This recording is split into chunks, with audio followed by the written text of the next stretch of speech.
Welcome to my YouTube channel! For today's video mga guys, isi-share ko sa inyo kung saan ako nag-apply papuntang Canada. So saan ako nakahanap ng trabaho. Punta lang kayo sa Google, search nyo lang yung jobbank.ca. Tapos makikita nyo doon madaming mga job hiring papuntang Canada. Doon po ako nakahanap ng employer. Pasa lang ako ng pasa with siguro nagpapasa-pasa ako ng isang buwan lang. Pasa ako ng pasa every night. Ako nagpapasa ng mga resume ko. Oo, inaano ko talaga siya, ginagawa ko talaga siyang gabi-gabi para at least papaano kahit madami kang pinapasa, may magano sa iyo. Mag-expect ka na meron ding makakapansin. Oo. Lalo na kasi sa ina-applyan ko is kung ano talaga yung trabaho na nahanap mo, doon ka talaga magfo-focus. Yung sa akin kasi restaurant lang talaga. Hindi ako nag-apply na ibang mga ibang industry. Yung sa akin food industry lang talaga kasi yung experience, madami akong experience sa fast food. Kasi tatrabaho din ako ng McDonald's sa Kuwait. Kaya ang na-applyan ko is restaurant or fast food chain. Kaya yun, pasalamat tayo kasi 2 linggo lang din ata bago ako magpasa ng pinaka-latest kong pinasa. 2 linggo lang napansin ako ng employer.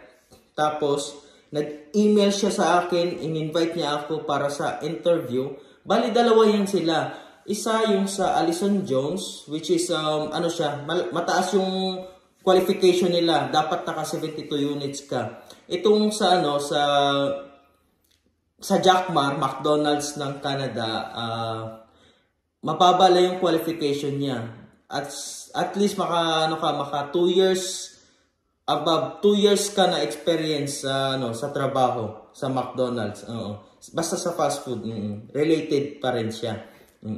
Kaya yung pasalamat ako nang na-interview niya ako, nagtanong lang siya ng mga pinaka basic questions ng kung ano yung jobs responsibilities mo, tsaka yung kung ilang taon yung mo experience sa McDonald's, yun lang.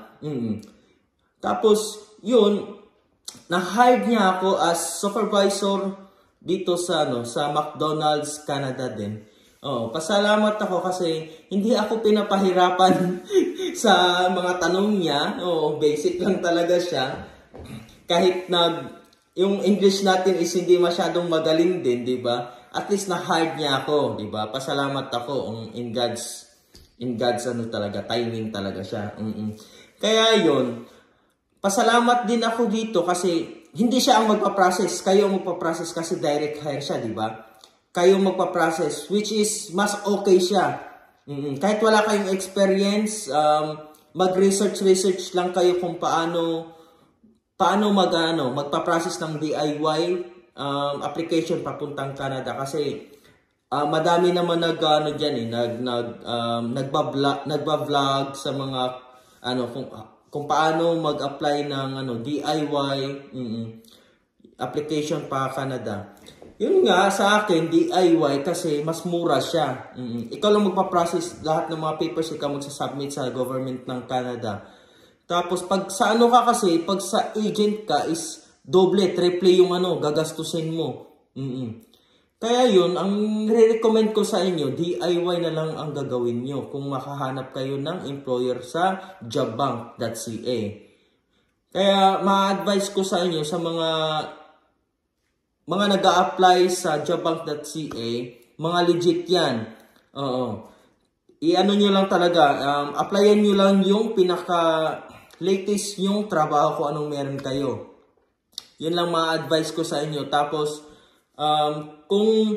kung paano mag-process ng mga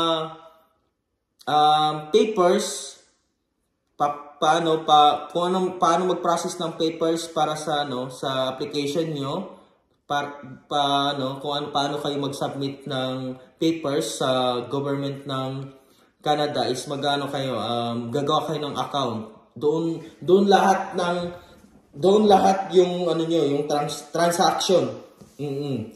Yun, hindi naman kayo mahihirapan kasi alam ko naman madami tayong mga resources kagaya ng mga nagva-vlog nasa kagaya ng YouTube. May mga nagva-vlog diyan, tapos pwede ka ding mag-research sa Google kung paano. Yan nga, basic lang talaga siya at hindi kayo mahihirapan. Oo. Ang advice ko, ma-recommend ko sa inyo, mag-DIY, mas okay pa. Less expenses pa siya compare sa mag-i-agent kayo. Tapos, i-ready nyo lang yung mga papers nyo lahat, kung ano mga kailangan, kagaya ng TOR, yung school credentials nyo nung college kayo, tapos birth certificate, tapos make sure nyo yung passport nyo is hindi siya mag-expire. Hindi siya mag-expire ng next year, 2 years. I-renew nyo muna. Tapos, ang gagawin nyo sa pag nakahanap kayo ng employer doon, pasa lang kayo ng pasa, wag kayong tumigil hanggang makahanap kayo, hanggang ma-invite kayo ng employer sa Canada. Doon talaga ang madaming hiring sa jobbank.ca. Kaya yung sa akin, nung na-hired ako, kompleto na din naman ako ng mga papers ng time na yan, i-guide ka lang niya, bibigyan ka lang niya ng mga papers na kailangan mong isubmit sa government ng Canada. Ano yun? Online yun. Ikaw yung magpa-process kasi pag direct hire, pag DIY, ikaw yung magpa-process sarili mo. At malalaman mo din yung timeline ng mo kasi ikaw yung magpa-process, lagi kang may update sa email. Dapat yung email na ilalagay nyo doon is dapat yung active, tapos yung sa inyo talaga. Sa mga gustong mag-a-apply papuntang Canada, sa jobbank.ca. Tapos, pag na-hired na kayo, bibigyan kayo ng job offer. Job offer ng employer nyo. Isisendan kayo, yun yung ipapasa nyo din sa government ng Canada pag nagpa-process na kayo. Tapos, yung sa akin, na-hired ako noong March 2022. Lang siya, less than a year siya hanggang sa nakakuha ako ng visa, hanggang sa na-approve yung visa ko. Basta mga lang siya, 9 months and 26 days lang yung process sa akin.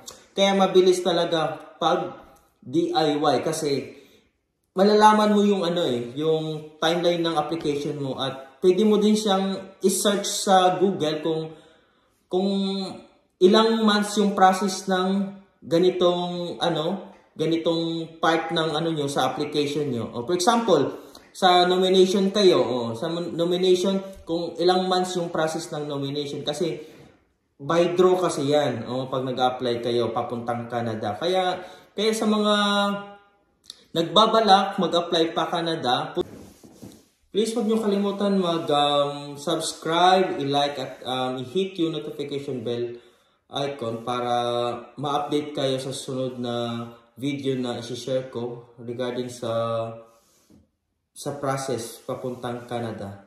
Salamat ng marami and God bless us all.